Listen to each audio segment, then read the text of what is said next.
Padėtų visiems. Taip, mes projektą Tarnišiai Patvari mokyklos bendruomenė pristatysim dviese. Jolanta Lipkevičienė ir aš Rimantas Jančiauskas. Sunkiai girdit, o dabar geriau? O gali girdit? Tai jeigu dar nesigirdės, tai pamojuokite. Pirmiausia, aš noriu, kad netempent gumos iškart prie reikalo ir pirmiausia norėčiau pristatyti, kokia dvasia tas projektas buvo rašomas. Kadangi aš buvau projekto iniciatorius ir vėliau daugiau žmonių prasidėjo, tai vien pavadinimas sako, kad darni šeima ir tvari mokyklos bendruomenė, sako apie tai, kad mes žiūrim į tai kaip į dvi aplinkas - šeima ir mokykla, kurios formuoja mažą žmogų, vaiką ir labai suprantam, kad aplinka formuoja jo pasaulėžiūrą, o kaip jisai, kokią pasaulėžiūrą jisai susiformuoja, taip jisai užaugęs elgiasi ir dirba. Tai projektas buvo orientuotas pirmiausiai į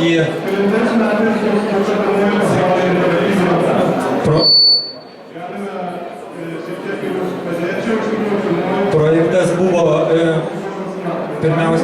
labiausiai orientuotas į minkštąją dalį, tai galim tai pavadinti charakterio etiką, į emocinį intelektą, kaip kas mėgsta įvardinti. Nes mokyklos, nes tiek šeimoje, tai bendruomeniai, nuo žodžio bendrauti, būti kartu, pagrindinis dalykas yra santykiai tarp žmonių. O santykiai tarp žmonių, tai visgi priklauso labiausiai savaime aišku nuo žmogaus charakterio. Tai dabar, taip, kadangi aš pats žmogus esu iš verslo, aš labai mėgstu praktiškai ir konkrečiai viską pažiūrėti. Prieš šitą projektą darydamas aš pirmiausiai pasižiūrėjau, kokie yra švietimo sistemos tikslai. Galim paskaityti ir yra išryškinti keli dalykai. Bendrosios žmogaus vertybės, ugdyti kritiškai mąstantį žmogų, atsakingai daryti savarankiškai veiklą, pasirengusi profesiniai veiklai, gebantį adaptuotis gyvenime. Tai yra švietimo sistemos tiksluose yra akcentuojami tokie dalykai. Tai nėra akcentuojama, sakysim, kad jis geriau išmanytų fiziką ar matematiką ar dar kažką. Taip, žinių kiekis turi būti, bet akcentuojami šitie dalykai. Kitoje vietoje aš radau tokius tikslus, tai gebėjimą bendradarbiauti, pasirinkti profesiniai veiklai, veiklos gebėjimai ir vėl gebėjimas bendrauti. Ir dabar tada pasižiūrėjau, kągi mes turime. Realybė tokia, kad Lietuva nepaslaptis yra pirmaujanti pagal savižudybių skaičių pasaulyje. 100 tūkstančių gyventojų tiek. Lyderiai esame migracijai, kalinių skaičiumi, nepilnai lyderiai, bet vieni iš lyderių alkoholio suvartojame, nusikaltimų skaičiumi irgi. Tai nereiškia, kad švietimo sistema vien dėl to kalta, bet situacija nedžiugina. Tada sau uždaviau klausimą, kodėl situacija tokia, kodėl mes švietimo tikslus nusistatom vienokius, o situacija yra visai kita. Ir aš taip grubiai pagalvoju, jeigu norim, bet negalim, tai kažkuria prasme esam kaip ir neįgalus kažką tai pakeisti. Tai kadangi aš savęs tokių nelaikau, bandžiau per projektą stengiausi kažkiek tai, kad situacija keistųsi. Taip, tada uždaviau, atlikom tokį tyrimą pas save organizacijoje, kurioje dirbo apie 60 žmonių ir kiekvienas iš jų per seminarus pareiškė 3 dalykus, kas jam yra tinkamiausia organizacija. Kodėl aš tą dariau? Todėl, kad dauguma tėvų turi tokią nuostatą, kad vaikeli, ar gerai mokinys, ypač, ar gerus pažymius gauna? Taip, o kodėl tėvai nori gerų pažymių? O todėl, kad išlaikytų vaikas gerai egzaminus. O kodėl nori, kad išlaikytų gerai egzaminus? O todėl, kad įstotų ir pasirinktų norimą specialybę. O kodėl? Kad gautų diplomą ir gautų reikiamą gerai apmokamą darbą ir tada būtų sėkmingas ir laimingas. Bet dėja, realybė rodo, kad diplomas nėra sėkmės garantas. Jeigu pažiūrėtumėt skelbimus, tai 90 turbūt virš procentų jų yra ieškom žmonių su patirtimi. Ir švietimo tikslai sako tą patį, gebėjimai. Bet gebėjimų, kaip suprantat, jaunimas mokyklose nelabai jau gavo. Nepakankamai, sakykime. Taip, ir darbuotojai, čia aš prabėgsiu žinoma greičiau, darbuotojai surašė, kas jiems yra ideali kompanija, kokioje įmonėje norėtų organizacijoje dirbti, kas jiems yra svarbiausia. Ir tai yra ne teorija, tai yra, kiekvienas po 3 dalykus užrašė ir iš 60 žmonių mes išgryninom virš 10 svarbiausių dalykų. Ir pažiūrėkit, ką jie akcentuoja. Jie akcentuoja daugiausiai tokius dalykus, susitarimas, susikalbėjimas, pasitikėjimas, nuoširdumas, vieninga komanda, tarpusavio pagalba, teisingumas, sąžiningumas, aiškumas visame kame. Čia jau daugiau darbiniai, grįstas lankstus problemų sprendimas, tinkama kontrolė, iniciatyvumas, atsakomybė, savarankiškumas. Pažiūrėkit, apie ką žmonės kalba, ko jie tikisi dirbdami. Bet ir dėl ko aš apie tai šneku, bet jeigu vaikai yra ruošiami gyvenimui, tai yra labai svarbu, kas jų laukia. Ta prasme, tai yra visiškai kiti dalykai, negu ko reikalauja iš mūsų egzaminai. Tai, ką reikalauja egzaminai, daugiau susijęs su žinių patikrinimu, ne su pačiu gyvenimu. Čia aišku plati diskusija, bet aš pradėksiu greičiau. Teisingas atlyginimas, darbuotojų vertinimas už atliktus darbus, kompetencija, darbuotojo saugumas.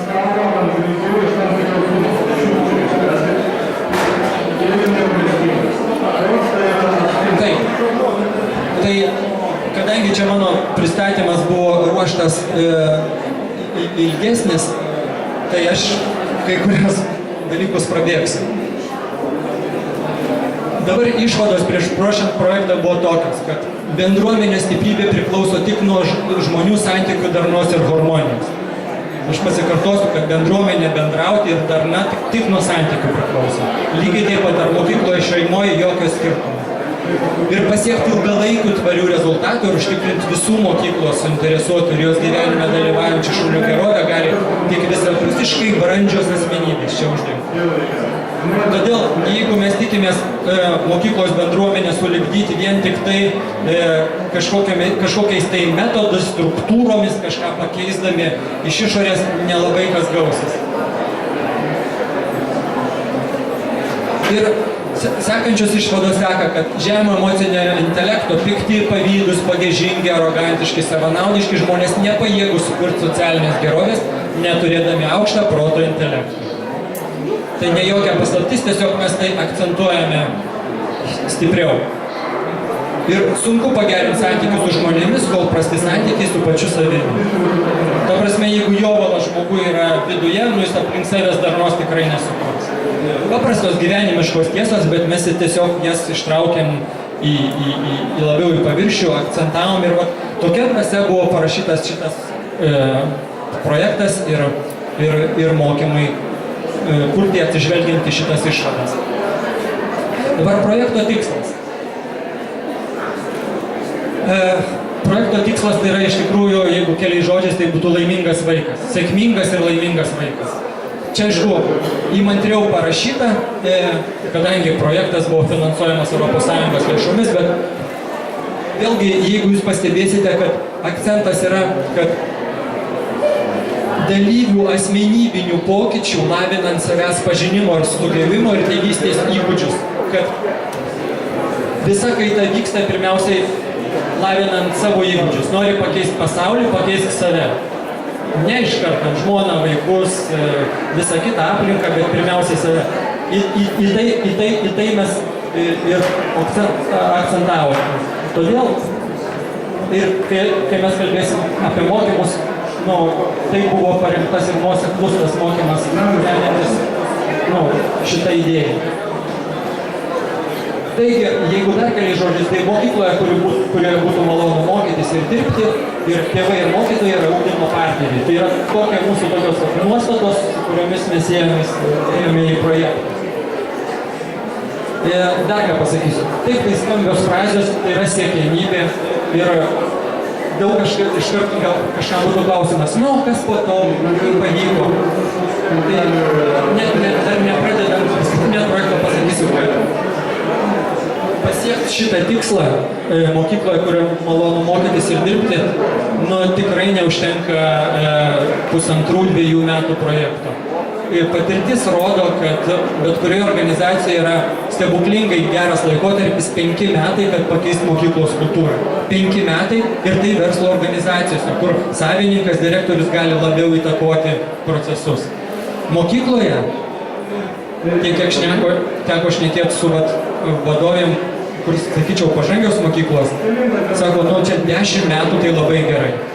Nes tai yra 50–60 mokytojų, keli šimtai tėvų ir kad visa tai taptų darniai organizuojančią, darniai veikiančią organizaciją su įsitraukusiais tėvais, kad taptų kaip pusiau, kaip antra šeimina, tai didelis iššūkis. Dabar pats projektas. Patį projektą galima skirstyti į 2 grupės. Pirma grupė tai buvo pilotinė mokykla, Žiežmarių mokykla. Jinai buvo vienintelė, su kuria mes ėjome į gylį. Tai buvo daug seminarų, mokymų, apie kuriuos išgirsite. O kita veikla buvo nukreipta į paskaitas tėvams. Ir buvo apie 300 paskaitų visoje Lietuvoje ir išklausė apie 6,000 tėvų tas paskaitas. Tai dabar, jeigu kalbant apie mokyklos bendruomenės sutelkimo, apie Žiežmarių mokyklą, tai matote veiklas. Mes skaitome, kad mokytojas yra šitoj mokyklos bendruomenė yra centrinė figūra. Todėl, kad jisai yra tarpe tarp vaikų ir tėvų. Ir dėl to pagrindinis akcentas buvo į mokytojų mokymus, jų įgūdžių lavinimą. Taip pat buvo mokymai mokiniams, tėvams, buvo paskaitos toje mokykloje. Iš tų paskaitų matėm, kurių tėvų akys žibėjo ir jie norėjo kažką tai daryti, mes kvietėm į mokymus. Buvo bendruomenės išvažiuojamasis toks telkiamasis renginys, kur mokytojai ir tėvai su šeimom galėjo atvažiuoti į 2 dienų. Tai ir pirtis, ir žaidimai, ir pasibuvimas. Iš tikrųjų, niekam nepaslaptis, kad žmogų geriausia yra pažinti kelionėje ar kur nors. Tada ir susidraugauti geriausia arba lengviausia susipykti. Tai tokie neformalūs dalykai, jie nori sutelkti bendruomenę, jie yra būtini. Kada yra pirtis, kada yra vakaras, kada yra laužas, kada gali įsišnekėti ir taip toliau. Formaliai aš neįsivaizduoju, kaip vien formaliomis priemonėmis galima sutelkti bendruomenę. Kuo daugiau neformalumo, kuo daugiau santykiuose nuoširdumo, atvirumo, įsikalbėjimo. Tik tokių bėdų telkėsi bendruomenė. Ir buvo mokymų kartu. Tai buvo įdomiausia dalis ir mūsų eksperimentas, kad buvo ir tėvai, ir mokytojai, ir mokiniai kartu. Ir kai mokiniai driokskeldavo kažkokias tiesas, tai tėvai ir mokytojai nejaukiai jausdavosi. Buvo tai labai įdomu visuomeniškose klasėse. Ir buvo iššūkis ir mūsų lektoriam. Bet jeigu jūs kažkada tą galvosit daryti, būtų aišku geriau su mumis susitikti ir pasikonsultuoti, kad nedaryt tų pačių klaidų, kurias mes darėme ir dabar jau nedarytume. Prieš organizuojant kartu mokymus geriausia yra pirmiausia paruošti tiek tėvus, tiek mokytojus tam bendram susitikimui. Ne iš karto tai daryti, nes gali mane suvaldyti auditorijos. Dabar yra palydėjimo procesas. Aš labai noriu atkreipti dėmesį šitą lyg tai paskutinį ir mažiausiai svarbų dalyką. Jisai yra vienas iš esminių projekte, kur daugelis suklysta. Ir mes nors šitą įtraukėme, bet čia suklydome, nes šitam palydėjimo procesui pernelyg mažai suteikiam dėmesio, ar galbūt nelabai viską gerai padarėme. Pasakysiu kodėl. Mokymai, nenoriu žaisti lektorių, bet mokymai yra puiku, bet mokymai dažnai virsta kaip naujametiniais fejerverkais. 2 dienos ar diena smagaus laiko, jeigu geras lektorius visi pasidžiaugia 2 savaitę, jeigu prastas vieną dieną ir viskas to gyvenime pasibaigia. Mes vėl įnyram į tą pačią erdvę ir seni įpročiai, ta sistema mus vėl gražina į įprastą elgesį. Todėl po mokymų yra būtinas palydėjimo procesas, ar kad žmogus, kuris toks, sakysim, empatiškas ir suprantantis reikalą, bent kas mėnesį apsilankytų mokykloje ir bendrautų su tais, kurie baigia mokymus ir padėtų jiems įtvirtinti gautas žinias ir įgūdžius.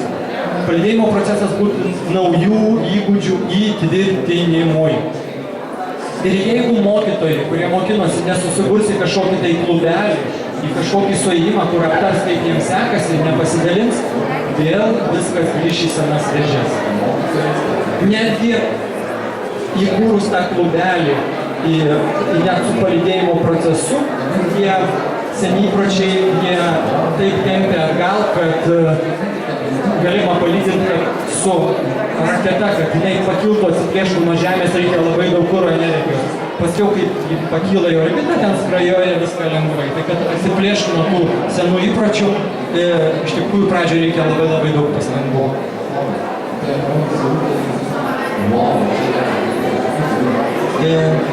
Dabar apie pačius mokymus.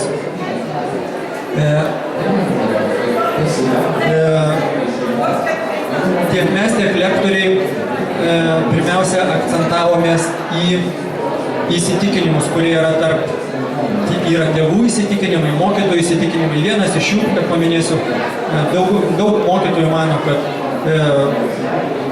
ir tėvų, kad mokykloje vaikas turi ne ugdytis, o mokintis. Reiškia, mokytojas atsakingas už žinias,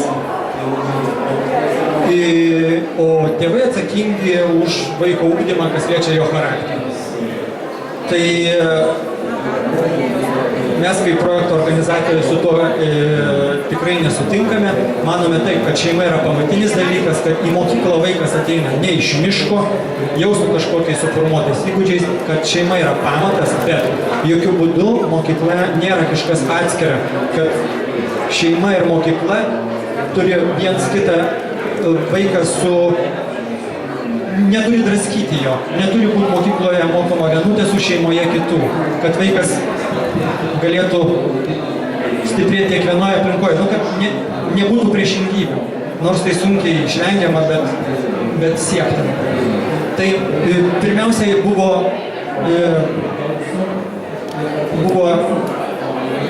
vadinkim taip, dirbama su nuostatomis, kad pastebėt, kokie įsitikinimai tėvams, mokiniams ir mokytojams neleidžia susitarti ir viens kito suprasti. Buvo disko metodas. Tai, matote, įrankis padedantis geriau pažinti save. Kadangi minėjau, pirmiausia, pažįstam save ir tik tai tada galim geriau pažinti kitus. Kol nepažįstam savęs, kitą pažinti yra gerokai sunkiau. Tai po šitų mokymų daug mokytojų buvo ir verkė, ir juokėsi, nes, kaip sakyt, palietė daugelį mokytojų tai. Sekantis žingsnis buvo irgi pasaulyje žinoma metodika, kuri apjungia esminius dalykus vedančius į sėkmę. Nes dabar metodikų, jūs žinot geriau už mane, yra begalė. Ir dabar turbūt sunkiausiai, ką galima, tai atsirinkti, ką pasirinkti. Tai yra sistema, kurie patikrinta gyvenimo, kad kai yra stuburas žmogui, kad kaip pasiekti sėkmę. Mes čia pažįstam save, gauname, sakysim, gairės ir tada neriame į gyvenimą. Ir tai, ko aš čia dar neparašiau, buvo jau paskiau mūsų lektorių improvizacija, kas liečia grinai švietimo klausimus. Tai mokėmės patyriminių grupinių metodų, kad pamokos vyktų gyviau ir kitaip. Tai irgi jums ne naujiena. Nes čia mes pažįstam save, čia teoriškai sužinom, kas veda į sėkmę ir paskiau per patyriminius metodus mes tvirtiname tuos įgūdžius. Ir paskiau reikalingas klubas ir palaikymas, kad įgūdžiai išvyktų gyvenime. Viskas paprasta. Laikas greitai. Taip. Dabar antra ta dalis, kuri neliečia vienos mokyklos, bet ta kita dalis projekto tai yra paskaitos. Matote, 285 paskaitos 6000 tėvų. Ir jeigu paskaitoje tėvai susidomėdavo arba norėdavo, mes juos kviesdavom į saviugdos klubus. Todėl, kad tėvai dažnai irgi nepasitikė savim, tiksliai jaučia, kad kažkas mokykloje negerai, bet vienas laukia ne karys. Žodžiu, tėvams labai reikia palaikymo, bendraminčių, kad jie norėtų kažką veikti. Todėl jie burdavo į saviugdos klubus, jie sustiprėdavo ir tada imdavosi kažkokių tai iniciatyvų. Aš turiu omeny ne apie tos klubus, kur ateina ir rėkia, ir sakomės iniciatyvos, ir nori revoliucijas padaryti, bet kad brandžiai dirbti, bendradarbiauti su mokytojais. Tada būdavo iš tų saviugdos klubų, mes matydavom irgi, kurie yra iniciatyviausi ar pažangiausi, vadinkim. Mes juos kviesdavome į seminarus ir būdavo taip, įgūdžių kompetencijų stiprinimas. Tai taip, mokyklų partnerystės tinklo plėtra, tai surinkom irgi kažkiek tai mokyklų administracijos, su kuriais irgi kalbėjomės apie mokyklų kaitą. Net nekalbėjomės, o planavom, kokius konkrečius žingsnius galim padaryti, kad keistųsi mokyklos į gerą. Dabar čia tie mitai, nuostatos, su kuriuo mes dirbom, tai geri pažymiai sėkmės garantas, tai daugeliu mokytojų gali būti toks prieštaravimas, kaip mes čia dabar prieš gerus pažymius, tai ką nesimokinti reikia. Ne, čia ne apie tai. Čia apie tai, kad nereiks sureikšminti žinių, o palikime erdvės gebėjimam daugiau. Palikime erdvės daugiau vertybiniam dalykam. Palikime daugiau charakterio, aš taip vadinu charakterio etiką arba emociniam raštingumui. Nes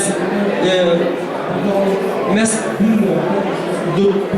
jeigu mes prisimintume gal 1970 metus, ir prisimintumėm 2000-uosius, jūs pastebėtumėt, kad labai daug žinių, kurias mes mokinomės 1970-ais, jau 2000-aisiais buvo nebelabai reikalingos. Bazinės jos visą laiką reikalingos, bet charakteris, bendravimas bus reikalingas visais laikais. Ir mes lygiai taip pat nežinom, kokių žinių reikės 2030 ar 40 metais. Todėl, aš akcentuoju vis charakterį, vertybės, emocinį intelektą, todėl kad tai yra tai, kas orientuota į santykį su žmogumi.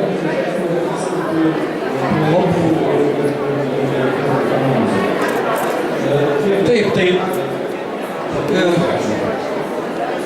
čia tokios kaip tezės, pasitikėjimo grįsti santykiai lygų sėkmė, nes kai nėra pasitikėjimo, atsiranda formalumas, o ten, kur formalumas, ten dažnai yra įtampėlių daug.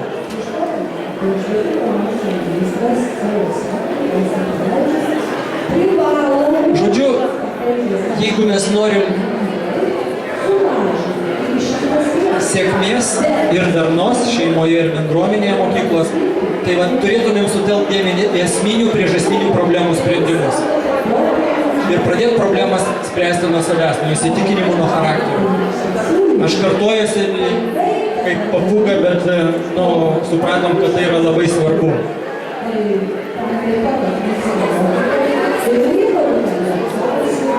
Tai dabar, ką mes keistumėm, nes pakalbėjom, aš kartais juokauju, ką aš daryčiau, jeigu būčiau Baltarusijos prezidentas. Taip? Ne Lietuvos prezidentas su Lukašenkos įgaliojimus. Taip? Tai kaip aš keičiu švietimo sistemą? Tai pirmiausiai turi būti tinkami vadovai, tinkami. Čia kaip kas įsivaizduoja, bet dabar labai daug yra, kaip sakyti, carių, kaip carų savo buveinėse, daug nesiskaitimo ir taip toliau, nekompetencijos. Tai šita vieta yra labai kebli. Dalyvių pokyčių prasmės matymas, motyvacija, nes kai netiki, kad galima kažką pakeisti, nėra motyvacijos veikti.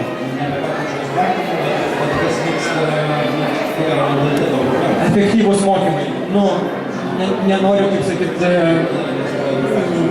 kad UPS jums nieko neduoda, bet kai mokytojai tiek vienose, tiek kitose mokyklose praeina šitus mokymus, sako, mes nieko panašaus gyvenime nesitikėjome. Ir niekada nebuvo. Reiškia, švietimo sistemai reikėtų su mokymais tikrai keisti požiūrį ir pasistengti. Ir kitų dalykų, bet laikas jau spaudžia. Todėl aš pasakysiu ačiū ir perduosiu žodį Jolantai, kuri buvo saviugdos klubų, pavadinkim, pagrindinė koordinatorė ir ta, kaip mama švelniai visus žiūrėjo ir prižiūrėjo. Tai perduosiu žodį Jolantai. Diena visiems. Tai aš tai ir prie koordinacijos saviugdos klubų aš buvau dar moderatorė, moderavau 6 saviugdos klubų mokyklose visus procesus.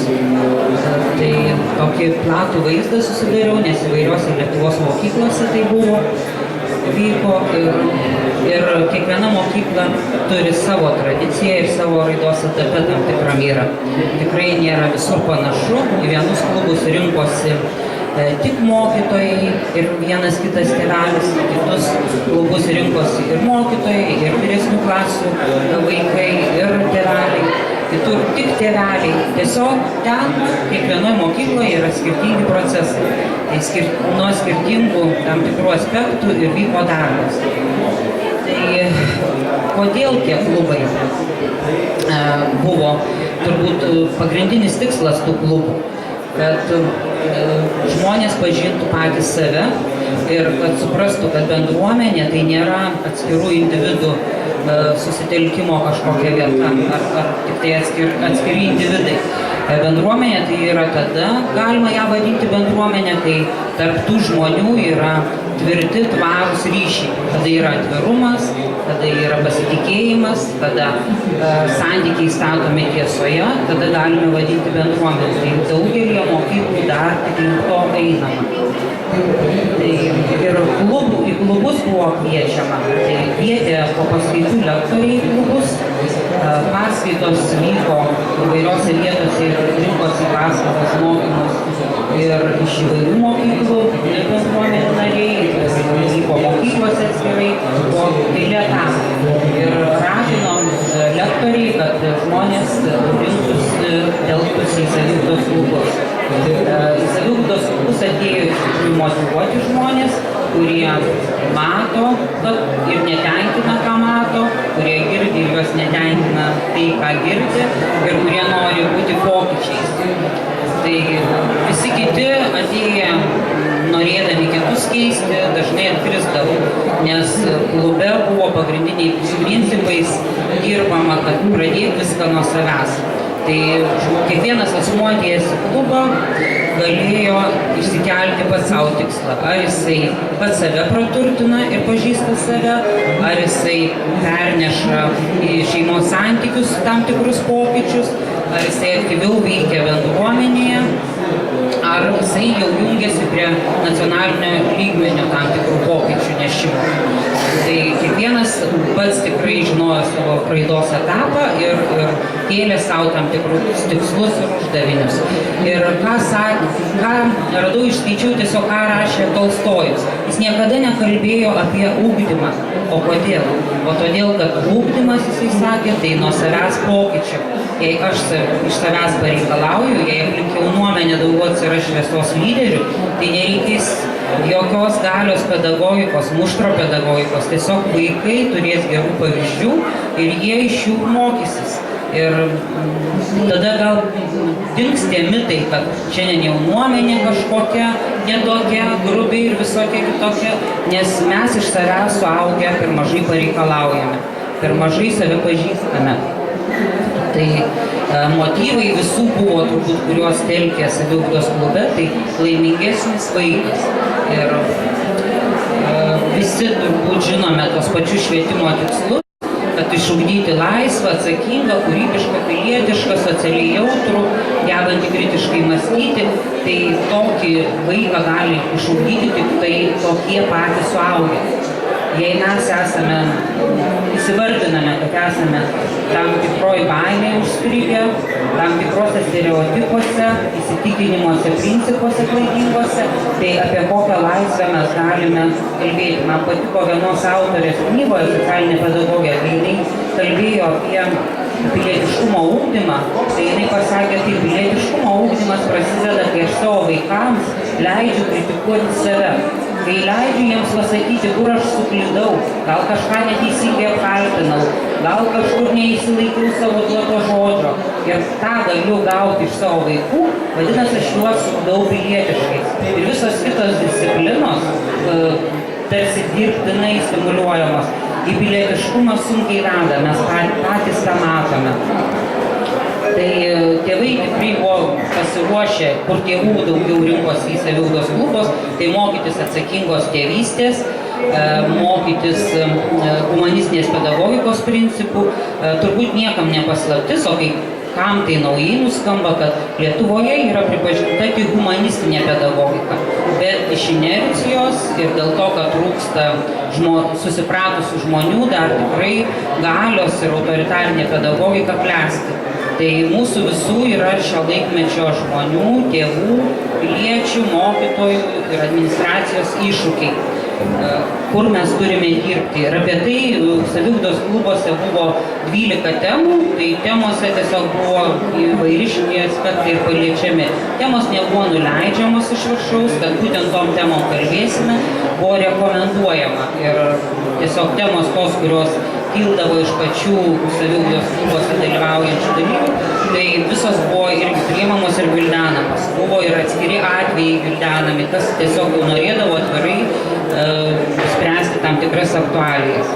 Ir ką pastebėjau, ko labiausiai reikia mokytis ir numatyti buvo saviugdos klubų tikslai, kad mokytis dialogo kultūros, emocinio raštingumo, diskusijų meno, nes per jei šitas priemonės visas pasitelkus, tai mes galime labai daug kur susitarti, labai daug kur vieni kitus įkvėpti, bet dėja šiandien pedagogika daugiau vyrauja monologinė, tai mes taip ir pripratę, kad vienas kažkuris kalba, o kiti klauso, bet aišku, ar ten aktyvus klausimasis, tai dar didelis klausimas.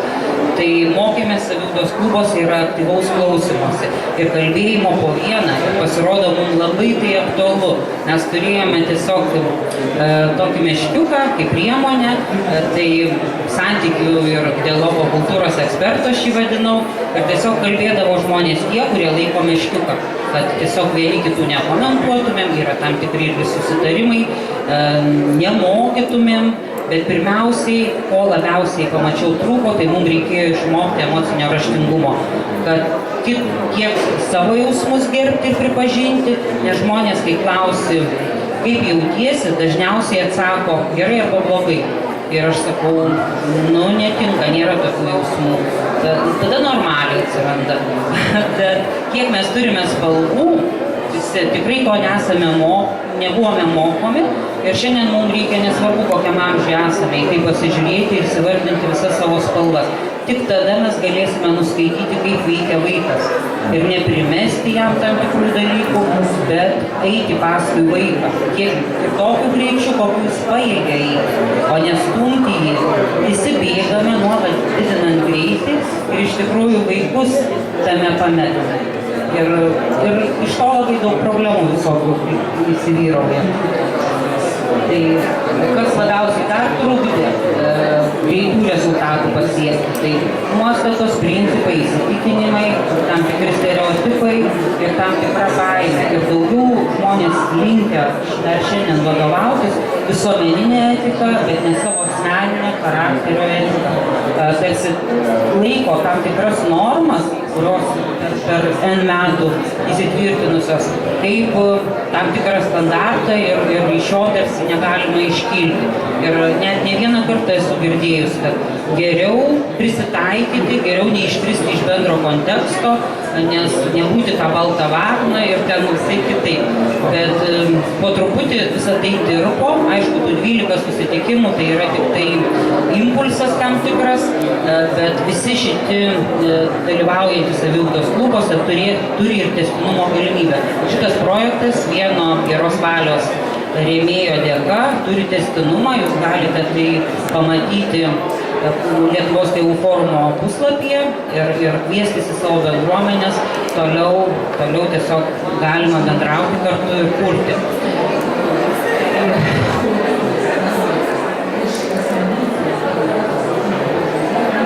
Ir kodėl mes nemokame bendrauti? Dažnai mano pačios vaikai jau vienas baigia mokyklą, kitas 9 klasėje gimnazijos ir globoju mergaitę 8 metų. Tai visą laiką nuo pat pirmų dienų, kai leidau vaikai į mokyklą, aš buvau iš tų aktyvių mamų, buvau kolektyvo viduryje, ne šone ir aišku, ten visokių buvo patyrimų, bet turiu nemažą patyriminį bagažą, kaip geriau veikti.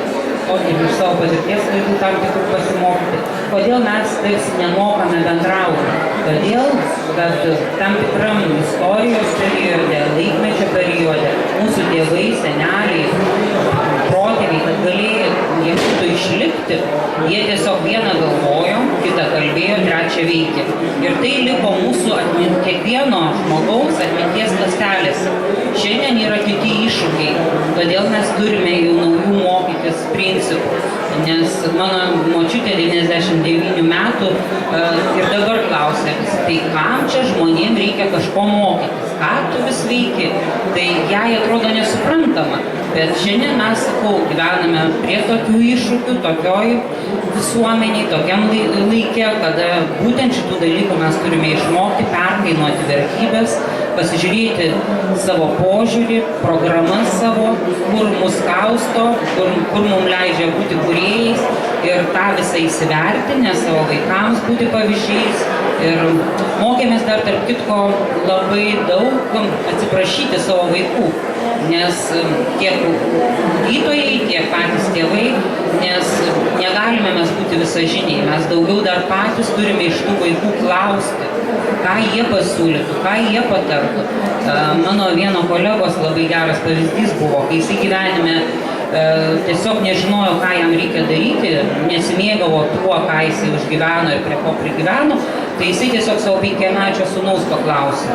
Nežinau, ką man daryti, aš esu liūdnas, nusiminęs, gal tu ką galėtum pasiūlyti. Ir pasiūlymas buvo, tėte, žaisk.